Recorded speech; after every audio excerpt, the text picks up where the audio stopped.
your blind spot is your blind spot. And like I say, once it's uncovered, that doesn't mean it starts to come natural. It's just now it's uncovered and you have to deal with it. And once you know you have to deal with it, relax in it. And that's what you're spending your time doing.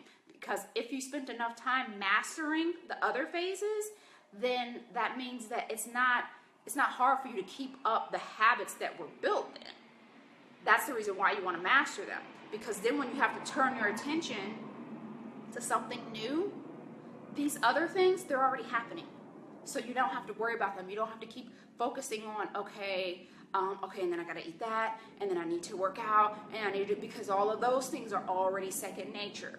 Whatever phase you're in deserves all of your attention because it needs to become second nature so that when you move to the next phase, you're still doing that thing automatically in the back of your head. You're not thinking about it. It's like brushing your teeth. You just get up in the morning and you do it. And that's what it has to become. That's the difference between the diet mentality and the diet mentality crusher. Because the diet mentality crusher knows that if I move too soon, I won't get this level down. And then when I try to add in this other thing, like it gets too hard to juggle.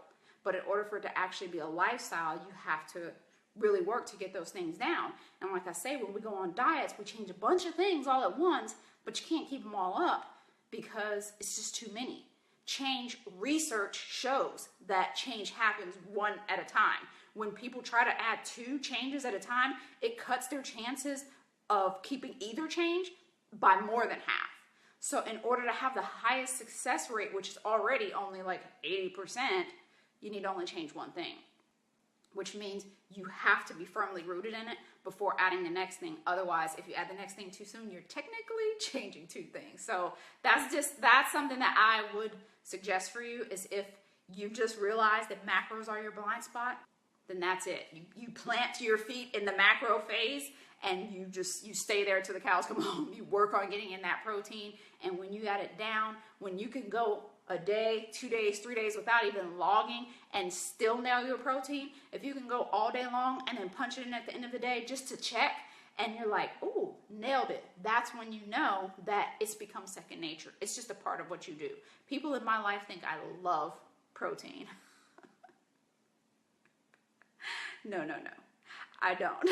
It's just habit for me to eat protein. So that's one of those things that, it has to become like that. It has to become something that people around you are like, oh yeah, you just love all that protein, but it's not. I love carbs. I eat protein so that I can still eat my carbs because, I'm going to eat the carbs either way, but the protein I know helps me to get to and maintain my goals. I hope that was a little bit more detail for you as far as what I meant by the potted plant analogy and what I meant by what got you here won't get you there.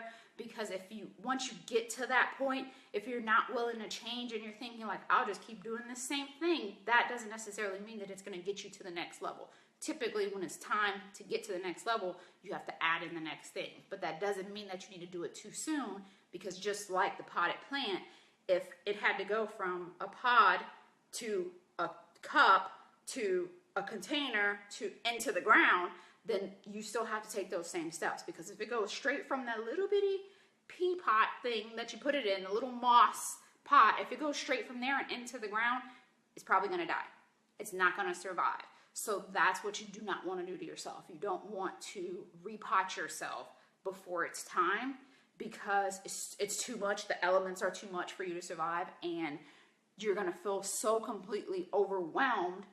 And then when it all fizzles out, you're not going to really understand what happened. I'm like, I thought that it was right, and I thought I was supposed to be doing all those things. And yes, you should be doing them all, but that doesn't mean you should be doing them all right now from the beginning. Give yourself time at each phase.